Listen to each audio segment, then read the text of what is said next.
भूत, प्रेत, पिशाच, डायन, ये सारे शब्द हम सुनते रहते हैं। बचपन से हमारा पाला इन शब्द से पड़ा है। बचपन से हम डरते भी आए हैं, बचपन में हमें डराया भी जाता था, कई लोग अपनी कहानियाँ सुनाते थे।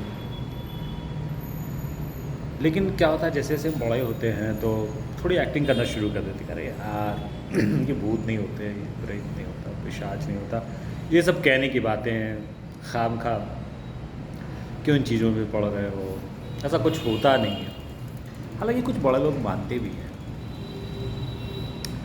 लेकिन एक बात अब यकीनी तौर पे मान के चलिए कि जिस तरह ईश्वर है तो शैतान है, ईश्वर है तो भूत भी है, अच्छी आत्मा है तो बुरी आत्मा भी है, बुरी स्पिरिट। अब बुरी स्पिरिट क्या कर सकती है, इसका अंदाज़ा लगाना हम लोगों के लिए बहुत बहुत मतलब समझिए नामुमकिन सा ही है। जिस तरह ईश्वर की शक्ति का अंदाज़ा लगाना हमारे लिए असंभव है, उसी तरह बुरी शक्तियों की ताकत का अंदाज़ा लगाना भी बहुत मुश्किल है। मैं भूत प्रेतों की दुनिया को बहुत नज़दीक से जानता हूँ, बहुत नज़दीक से समझता हूँ। कई कहानियाँ मैंने लिखी हैं भूत प्रेतों की। तो अब मैं चाहता हूँ कि ये सिलसिला भूत प्रेतों की कहानियों का, सच्ची घटनाओं का सिलसिला शुरू किया जाए। आप लोगों को कुछ वैसी घटनाएं बताए जाएं, डायन, चुड़ैल, भूत प्रेत की कई कहानियाँ आपने सुनी होंगी, लेकिन आप यकीन मान के चलिए कि जो कहानियाँ मैं सुनाऊंगा, जो कहानियाँ, जो इंसिडेंट मैं बताऊंगा, आपने उनके बारे में सुना नहीं। वो उन कहानियों में डर है, खौफ है, खून भी है। उन कहानियों में आपके दिल के धड़कन को बढ़ाने की क्षमता है, और वो धड़कन इतनी ज़्यादा बढ़ जाएगी उन कहानियों को सुन करके कि आप सोच भी नहीं सकते।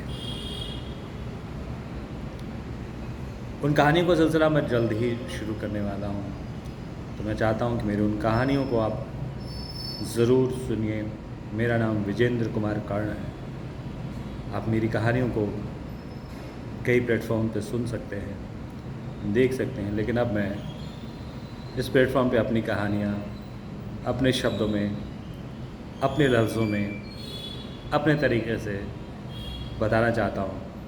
हमेशा तो मैं लिखता आया हूँ, लेकिन अब मैं बोलूँगा उन बुरी आत्माओं की कहानियों को, बोलूँगा मैं उन अदृश्य शक्तियों के बारे में, जो शक्तियाँ हमेशा हमारे आसपास होती हैं। आप क्या सोच रहे हैं? क्या वो शक्ति अभी मेरे पास नहीं है?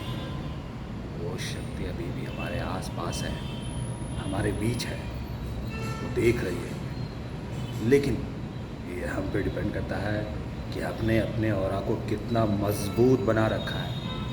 हमारा ऑरा क्या इतना कमज़ोर है कि वो उनको हावी होने देगा, या हमने पूजा से, पाठ से, मंत्रों की शक्ति से अपने चारों ओर एक कवच बना रखा है कि उन बुरी शक्तियों का कुछ भी हमारे ऊपर प्रभाव नहीं पड़ेगा। आपने कैसा बना रखा है अपने ऑरा को? हमें बताइए, कमेंट में बताइए।